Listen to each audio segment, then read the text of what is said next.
Hi, I'm Anna, and welcome back to the D1 Audible Cheat Sheets. To understand wine production, we first need to understand a fundamental tension. The grape grower's aim is to produce grapes within the right balance of sugar, acidity, tannins, and aromas for a chosen wine style. The vine's natural aim is very different. In the wild, vines are woodland climbers. They grow fast, compete aggressively, cling to trees for support, and produce fruit mainly to attract birds and animals that spread their seeds. Those grapes may be perfectly appealing to wildlife, but they are rarely suitable for fine wine. So, viticulture is at heart an act of control. The grower must repeatedly redirect the vine away from survival and reproduction and toward balanced ripening. The vine growth cycle explains where and why this intervention matters.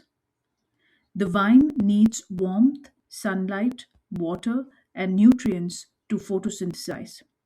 Carbon dioxide is also required, but it is outside human control.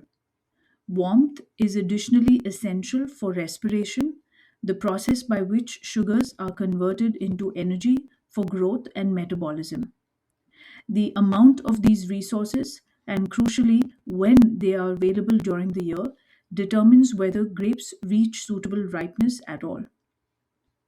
The growth cycle can be divided into distinct stages, each with very specific needs and risks.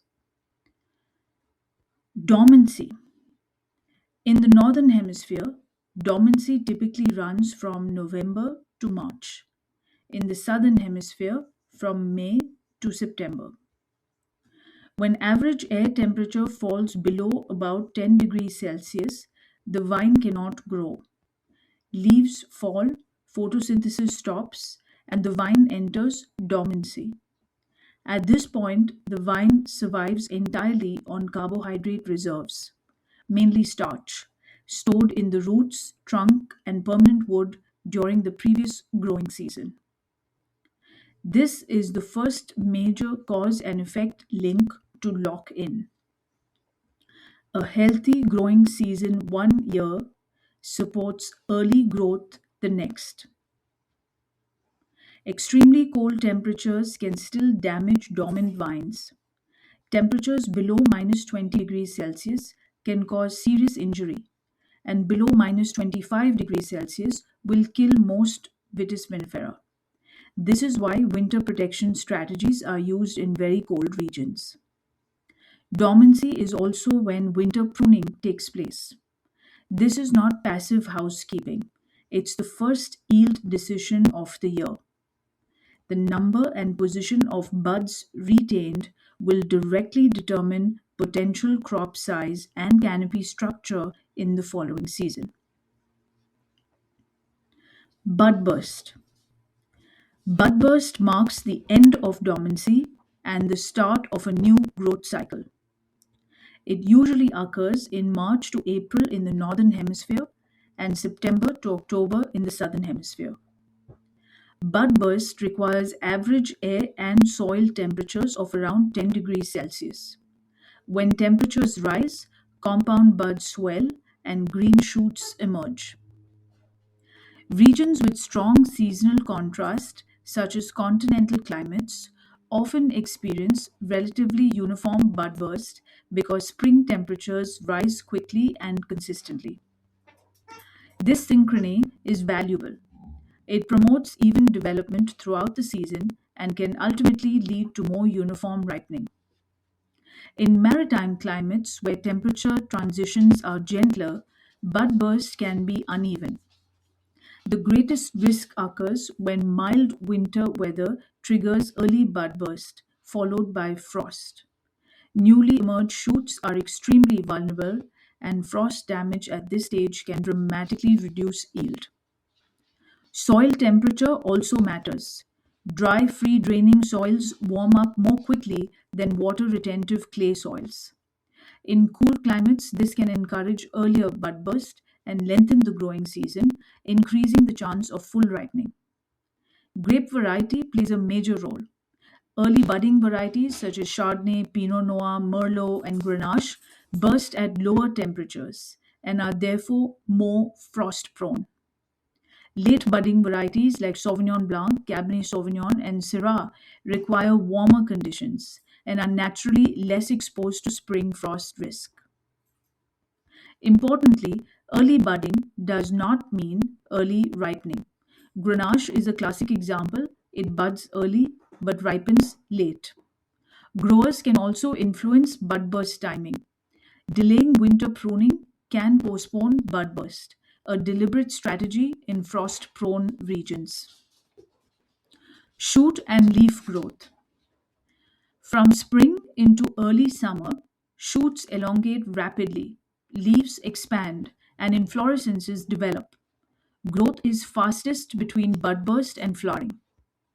Early shoot growth relies heavily on stored carbohydrates. If reserves are low due to water stress, disease, excessive yields, or severe leaf removal in the previous year, shoot growth will be weak. This can lead to fewer leaves, poor flowering, and ultimately lower yield and quality. As leaves mature, photosynthesis takes over as the main energy source. Adequate warmth, sunlight, water, and nutrients, particularly nitrogen, potassium, and phosphorus, are essential. This is where vigor becomes critical. Vigor describes the vine's vegetative growth, shoot length, leaf size, and lateral shoot development. High vigor can mean dense canopies and shading. Low vigor can mean weak shoots and poor ripening. Canopy management exists largely to moderate vigor so that leaves support ripening without overwhelming the fruit. Water stress at this stage reduces photosynthesis and nutrient uptake, stunting growth. Stunted shoots may carry fewer or poorly developed inflorescences, leading to reduced yield and incomplete ripening later. As shoots lengthen, they are often tucked or trained within trellises to maintain canopy structure and light exposure. Flowering and fruit set. Flowering usually occurs about 8 weeks after bud burst, typically in May to June in the northern hemisphere. Flowering requires warm conditions, ideally above 17 degrees Celsius, and is highly sensitive to weather. Warm, settled conditions allow flowering to occur quickly and evenly. Cool, cloudy, or wet weather can stretch flowering over weeks, leading to uneven fruit development and ripening. Grapevines are generally self pollinating. Wind and insects play little role. Successful pollination leads to fertilization, seed formation, and the transformation of flowers into grape berries, a process known as fruit set. Only around 30% of flowers typically become grapes. This proportion is strongly influenced by temperature and carbohydrate availability. Cold, wet, or windy weather impairs pollen germination and pollen tube growth. Hot, dry conditions causing water stress can also reduce fruit set. Two irregularities are especially important. Coolio occurs when fertilization fails and flowers drop without forming grapes. It is caused by carbohydrate imbalance, often due to low photosynthesis, excessive shoot growth, or very fertile soils encouraging vegetative growth at the expense of the inflorescence. Varieties like Grenache, Cabernet Sauvignon, Merlot, and Malbec are particularly susceptible. Millerandage occurs when fertilization is incomplete, producing small, seedless berries alongside normal ones. These berries may ripen unevenly and can reduce both yield and quality. A crucial long term link here: conditions around flowering also affect bud fruitfulness for the following year.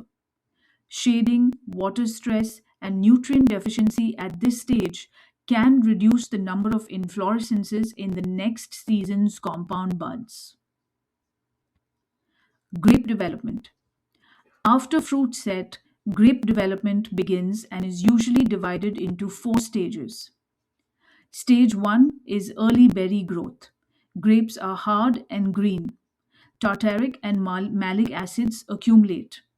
Tannins are bitter. Methoxypyrazines are high, and sugar levels remain low. Water flow into berries is high, mainly via the xylem. Excess water and nitrogen at this stage encourage shoot growth rather than ripening, delaying veraison. Mild water stress can reduce berry size, increasing skin to pulp ratio, often beneficial for red wine quality. Stage 2 is veraison. Berry growth pauses briefly, chlorophyll breaks down, and black grapes begin to change color as anthocyanins are synthesized. Stage 3 is ripening, the most critical phase for wine quality. Shoot growth should slow significantly. Sugar and water accumulate rapidly. Acids decline. Tannins polymerize and become less bitter, and aroma compounds develop. Photosynthesis is most efficient between 18 to 33 degrees Celsius with sufficient sunlight. Cold, cloudy conditions slow sugar accumulation. Extreme heat and water stress can cause photosynthesis to shut down entirely. During ripening, sugar transport shifts from the xylem to the phloem. Warm, dry conditions increase grape transpiration, speeding sugar accumulation, sometimes faster than flavor and tannin development. This is why warm climates can reach high sugar levels before phenolic ripeness. Malic acid is metabolized through respiration, especially at warm temperatures. Cool nights slow respiration, preserving acidity. This explains why regions with high diurnal range can produce wines with fresh acidity despite warm days. Aroma development is complex and highly variety dependent, but broadly, warmer conditions promote riper fruit flavors while cooler conditions favor green and citrus characters. Excuse me. Stage 4 is extra ripening. If grapes remain on the vine, water loss concentrates sugars and flavors, producing shriveled berries and extra ripe characters. This can be desirable in some styles, but risky if disease pressure or weather intervenes. Return to dormancy. By late summer, shoots lignify into canes. Leaves fall in autumn, carbohydrates are stored, and the vine re enters dormancy, completing the cycle. A quick note in the textbook on ripeness. Ripeness is not a single measurement, it is a balance.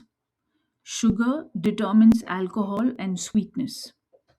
Acidity shapes freshness and structure. Aromas define style. Tannin ripeness is critical for red wines. These elements respond differently to climate and growing conditions. Sugar rises fastest in warm, dry conditions. Acidity falls fastest under the same conditions. Aromas and tannins do not follow a simple pattern. In warm climates, sugar and acid targets may be reached before tannins and aromas are fully ripe. In cool climates, aroma and tannin development may be achieved while sugar remains low.